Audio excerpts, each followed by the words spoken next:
Hello नमस्कार दोस्तों। तो 3 जुलाई को एक और धमाकेदार आईपीओ ओपन होने जा रहा है एमक्योर फार्मास्यूटिकल लिमिटेड का, जिसकी मालकिन है नमिता थापर, जिनको आप जानते ही होंगे कि Namita Thapar shark tank India में जज का काम रह चुकी हैं और एमक्योर फार्मास्यूटिकल की हेड हैं।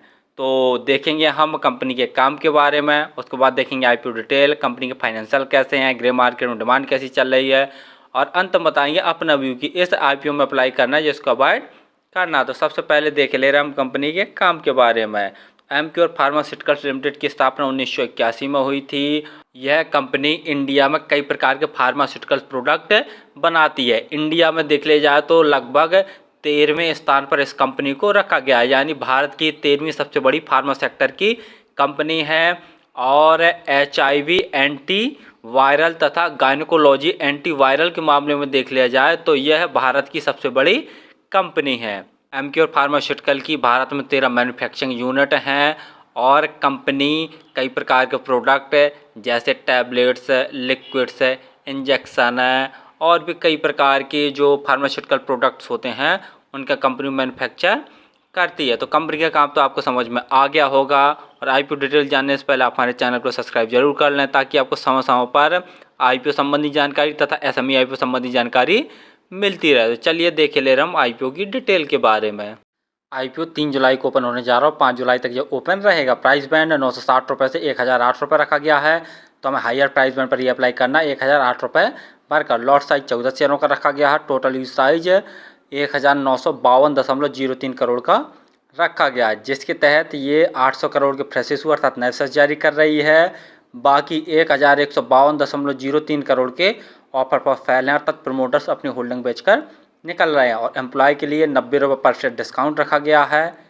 और अलॉटमेंट देख ले रहे हैं तो 8 जुलाई को आपको इसका अलॉटमेंट पता चल जाएगा। और यदि आपका अलॉट नहीं होता है तो 9 जुलाई तक आपके पैसे रिफंड वापस आपके अकाउंट में आ जाएंगे। लिस्टिंग डेट 10 जुलाई रखी गई है। रिजर्वेशन में देख ले रहे हैं तो QIB के लिए 50% का रिजर्वेशन, रिटेल भाइयों के लिए 35% का, और जो HNI कैटेगरी में अप्लाई करना चाहते हैं उनके लिए 15% का रिजर्वेशन रखा गया है। रिटेल कैटेगरी में यदि आप एक लॉट अप्लाई करेंगे तो आपको 14,112 रुपये खर्च करने पड़ेंगे। रिटेल कैटेगरी में मैक्सिमम 14 लॉट अप्लाई किए जा सकते हैं। यदि आप स्मॉल HNI कैटेगरी में अप्लाई करना चाहते हैं तो कम से कम 15 लॉट अप्लाई करने पड़ेंगे, जिसके लिए आपको 2,11,680 रुपये खर्च करने पड़ेंगे। और बिग HNI कैटेगरी में अप्लाई करने के लिए कम से कम आपको 71 लॉट अप्लाई करने पड़ेंगे, जिसके लिए आपको 10,01,952 रुपये खर्च करने पड़ेंगे। ROE 16.9%, ROCE 19.37%, डेब्ट टू इक्विटी 0.67 यानी 1 से कम है, ये भी सही है। ROE ROC काफ़ी दमदार हैं। और PE 36.07 है। PE वाइज देख लिया जाए तो थोड़ी सी महंगी वैल्यूएशन पर ये अपने आईपीओ को लेके फाइनेंशियल में जैसा देख रहे हैं ऑल अमाउंट सभी करोड़ में दिए हुए हैं। तो कंपनी के एसेट साल साल लगातार बढ़ रहे हैं। रेवेन्यू मार्च 2022 में कंपनी का 5,918 करोड़ का था, जो कि बढ़कर मार्च 2023 में 6,031 करोड़ का हो गया है। मार्च 2024 में कंपनी का रेवेन्यू 6,715 करोड़ का हो गया। रेवेन्यू में देखते हैं तो साल दर साल काफ़ी अच्छी ग्रोथ देखने को मिल रही है। प्रॉफिट आफ्टर टैक्स देखते हैं तो मार्च 2022 में कंपनी ने 702 करोड़ का नेट प्रॉफिट जनरेट किया था। मार्च 2023 में प्रॉफिट में गिरावट देखने को मिली, सिर्फ 561 करोड़ का नेट प्रॉफिट है। और मार्च 2024 में देखे ले रहे हैं तो थोड़ा सा और गिरावट देखने को मिली है, सिर्फ 527 करोड़ का नेट प्रॉफिट जनरेट कर पाया है। तो फिर देख रहे हैं रेवेन्यू में तो काफ़ी अच्छी ग्रोथ देखने को मिल रही है साल दर साल, लेकिन प्रॉफिट आफ्टर टैक्स में साल दर साल गिरावट देखने को मिल रही है, जो कि कहीं ना कहीं बहुत निगेटिव पॉइंट वाली बात है। और नेटवर्थ वो भी कंपनी की साल दर साल बढ़ रही है। रिजर्व कंपनी का मार्च 2022 में 1,791 करोड़ का था, जो कि बढ़कर मार्च 2024 में 2,722 करोड़ का हो गया है। और बोरिंग कंपनी के मार्च 2022 में 2,102 करोड़ की, जो कि अभी देख ले रहे हैं मार्च 2024 में तो 2,091 करोड़ की टोटल बोरिंग हो गई है। यानी जब भी चाहेगी अपने टोटल रिजर्व से कभी भी टोटल बोरिंग को चुका सकती है। GMP ग्रे मार्केट प्रीमियम देखे ले रहे हैं तो 270 रुपये पर शेयर की ग्रे मार्केट में डिमांड निकल कर आ रही है।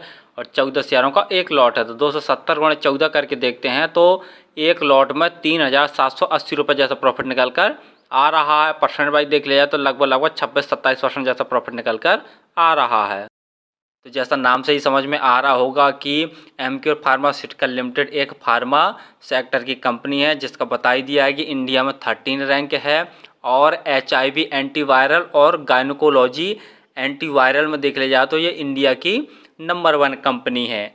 और इसके हमने बता ही दिया है कि जो मालकिन है नमिता थापर, जो कि शार्क टैंक इंडिया में जज भी रह चुकी हैं। तो कंपनी तो जानी पहचानी सी है और कंपनी का काम भी जैसा देख रहे हैं कि फ्यूचर ग्रोथ वाला है, सदाबहार वाला और हमेशा चलने वाला। दूसरा देख ले रहे हैं कंपनी के फाइनेंशियल, तो फाइनेंशियल भी बहुत दमदार है, साल दर साल रेवेन्यू में ग्रोथ देखने को मिल रहा है।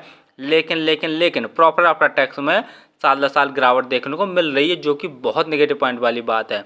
रिजर्व कंपनी के पास इतना है कि जब भी चाहेगी अपनी टोटल बोरिंग को चुका सकती है और IPO के तहत जुटाए गए पैसे का प्रयोग भी ये अपने टोटल बोरिंग को चुकाने में यूज करेगी। ग्रे मार्केट में डिमांड काफ़ी कम चल रही है, लगभग आज के दिन जैसा देख रहे हैं तो 26-27% जैसा प्रॉफिट निकल कर आ रहा है। तो फिलहाल तो मैं इस IPO में अप्लाई करूँगा और मेरे पास 3-4 आइडिया हैं, तो सभी आइडियों से अप्लाई करूँगा। और आप किसी भी IPO या SME IPO में अप्लाई कर रहे हैं तो स्वयं का एनालिसिस करके उस स्वयं के रिस्क पर ही किया करें। धन्यवाद।